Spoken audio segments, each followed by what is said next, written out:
Bon, voilà, on se retrouve pour la correction de cet exercice-là. Donc, j'ai un peu changé l'ordre du tableau, mais vous vous souvenez, on avait calculé EF, 8 cos de 40, et ensuite, on voulait calculer DE.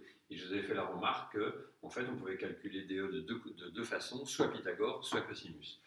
Pythagore, il faut un triangle rectangle. Donc ici, on a bien un triangle rectangle DEF, rectangle en E. Donc, d'après Pythagore, l'égalité au carré, etc., avec les carrés, etc.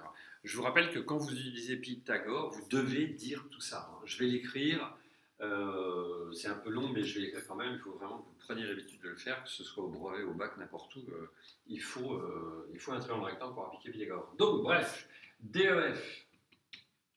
Alors ça, c'est un effet spécial, j'ai changé de couleur de stylo. Donc, c'est un gros budget, là.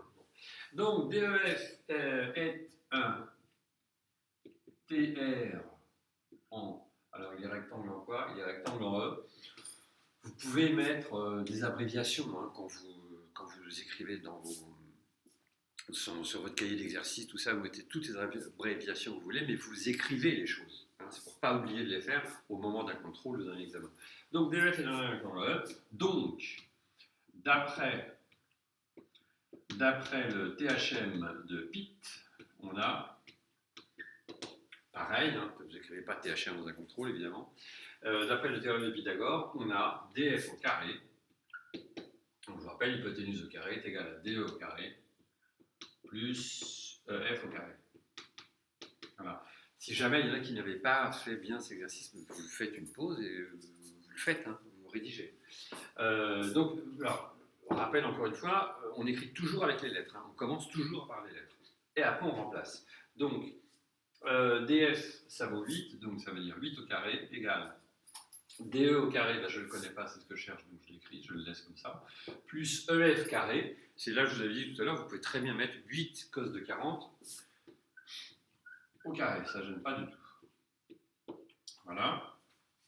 On n'est même pas obligé de le calculer, vous pouvez le laisser comme ça pour l'instant. Le calcul, on peut le faire juste à la fin. Comme ça, on n'a que des valeurs exactes, on n'a que les valeurs exactes avant d'arriver à l'arrondi. On n'arrondit pas avant les calculs. Donc ça veut dire que DE au carré est égal à 8 au carré moins 8 cos de 40, tout ça au carré. Voilà. C'est vrai qu'on peut mettre 64, on pourrait même factoriser pour s'amuser, mais peu importe, ça reste vrai. À partir de là, oui, là, vous pouvez mettre dans votre calculatrice. DE au carré égale, j'aurais dû le faire parce qu'on va perdre du temps, mais c'est pas grave. 8, tac, tac, tac. Et donc finalement, on doit trouver 5,14 ou je sais pas quoi, environ. Alors, DE au carré est égal à ça, donc DE est égal à racine de ça, pour le faire bien, quand même, pour pas raconter de bêtises. 8 cos de 40 au carré. Donc ça, c'est un peu casse-pied, mais on fait le calcul. On trouve que DE est égal à environ, excusez-moi. Donc ça, c'est la valeur exacte. Alors c'est vrai qu'on pourrait écrire un petit peu mieux ce truc-là, mais peu importe. DE est égal à la racine de ce machin-là. Et la racine de ce machin-là, j'ai dit que ça valait 5,1 environ. Environ. Oh là là là là. Environ 5,1 quoi, j'en sais rien, en fait, centimètres, on aurait pu le préciser tout à l'heure. Peu importe. On a trouvé ça. Ça va. Autre façon de le faire, en utilisant le cosinus.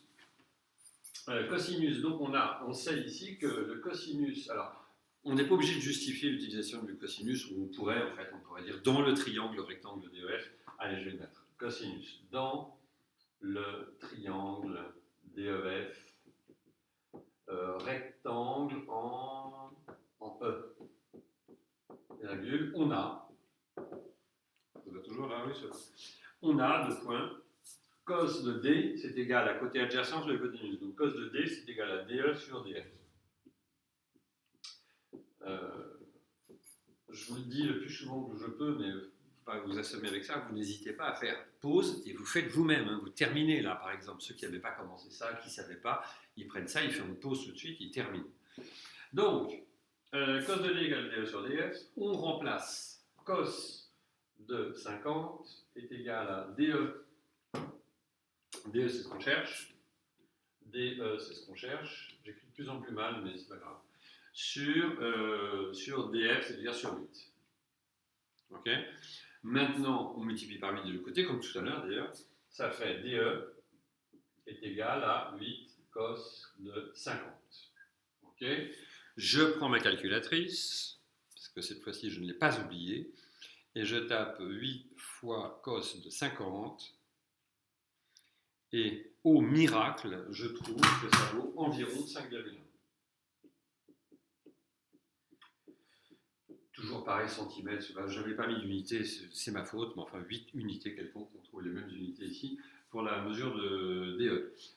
Alors, je vous rappelle, je vous signale, j'insiste, ça c'est une valeur exacte. Et c'est très bien, hein, c'est très bien comme valeur. On n'a rien à dire, on va dire, ah oui, donc c'est une valeur, c'est un nombre qu'on peut écrire peut-être autrement, comme ceci par exemple, mais franchement, cette écriture-là est moins lourde. Voilà, c'est bon, c'est clair. J'efface le tableau. On se retrouve pour la vidéo suivante qui est la correction de l'autre exercice. A tout de suite.